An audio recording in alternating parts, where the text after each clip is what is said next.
Assalamualaikum warahmatullahi wabarakatuh. Perkenalkan, nama saya Indriawati dan teman saya yang bernama Diah Ismiati.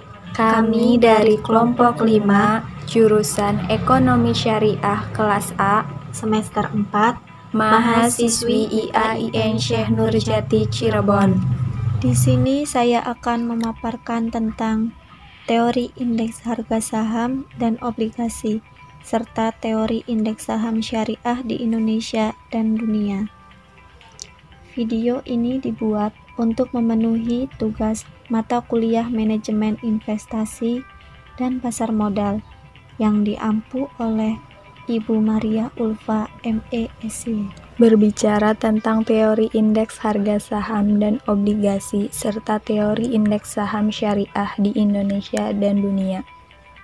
Di sini ada 6 sub pembahasan. Pembahasan yang pertama yaitu indeks harga saham individu. Nah, apa sih indeks harga saham individu itu? Indeks harga saham individu adalah indeks yang menggambarkan pergerakan harga dari masing-masing saham yang tercatat di Bursa Efek Indonesia.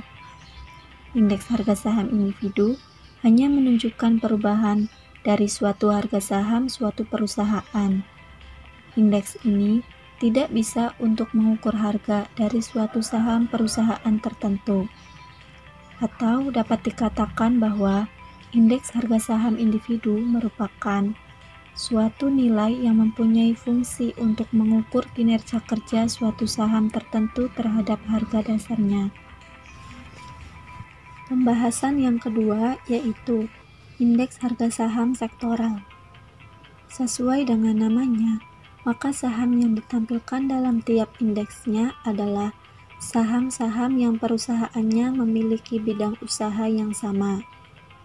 Sekarang ini ada 10 sektor yang ada di BEI, yaitu sektor pertanian, pertambangan, industri dasar, aneka industri, barang konsumsi, properti, infrastruktur, keuangan, perdagangan dan jasa, serta manufaktur. Pembahasan yang ketiga yaitu indeks harga saham Bursa Efek Indonesia. Indeks harga saham adalah suatu angka yang digunakan untuk membandingkan perubahan harga saham dari waktu ke waktu. Apakah suatu harga saham mengalami penurunan atau kenaikan dibanding dengan suatu waktu tertentu. Indeks harga saham sebagai indikator perdagangan saham yang disusun dengan satu formula tertentu yang berlangsung di Bursa Efek. Pembahasan yang keempat adalah indeks saham syariah Indonesia atau bisa disebut juga yaitu ISSI.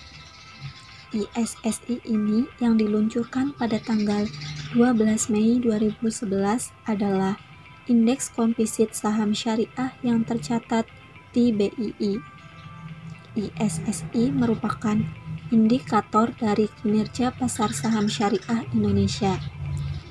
Konstituen ISSI adalah seluruh saham syariah yang tercatat di BII dan masuk ke dalam daftar efek syariah atau disebut juga sebagai DES yang diterbitkan oleh OJK.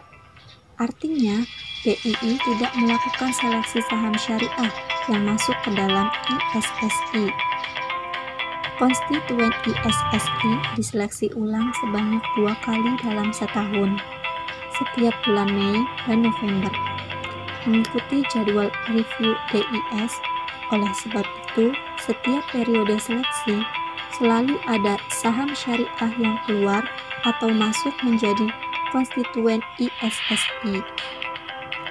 Metode perhitungan ISSI mengikuti metode perhitungan indeks saham BEI lainnya, yaitu rata-rata tertimbang dari kapitalisasi pasar dengan menggunakan Desember 2007 sebagai tahun dasar dan perhitungan ISSI. Selanjutnya yaitu Jakarta Islamic Index. Jakarta Islamic Index atau biasa disebut JII adalah salah satu indeks saham yang ada di Indonesia yang menghitung indeks harga rata-rata saham untuk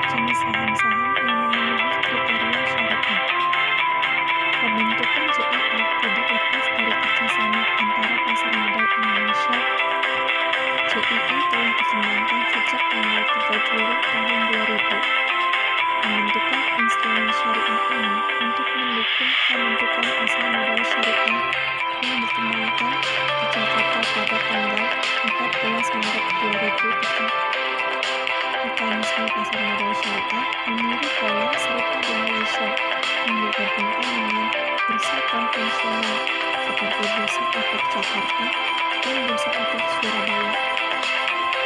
Pembahasan yang kelima yaitu tentang Dow Jones Islamic Market atau bisa disingkat dengan DJIM.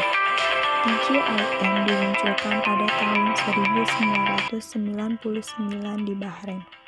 Adalah indeks pertama yang dibuat untuk investor yang mencari investasi sesuai dengan hukum syariah muslim.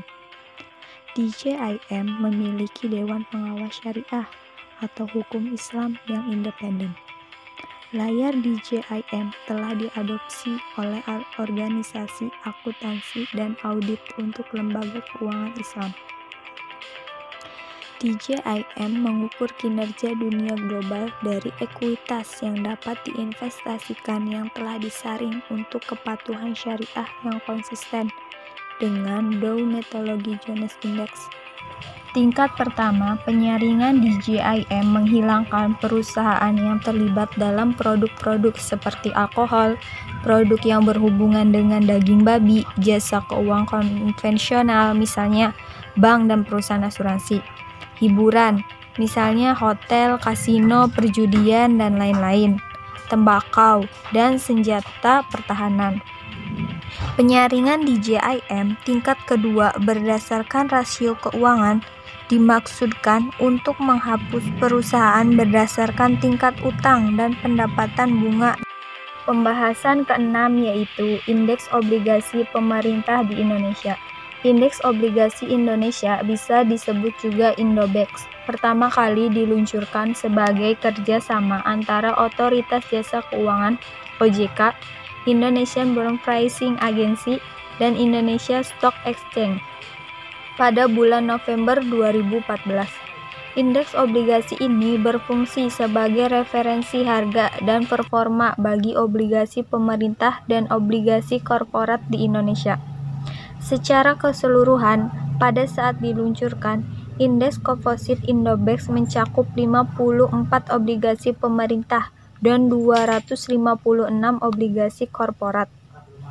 Indobex terdiri dari 3 tipe indeks, yaitu Indobex Komposit, Indobex Pemerintah, dan Indobex Korporat.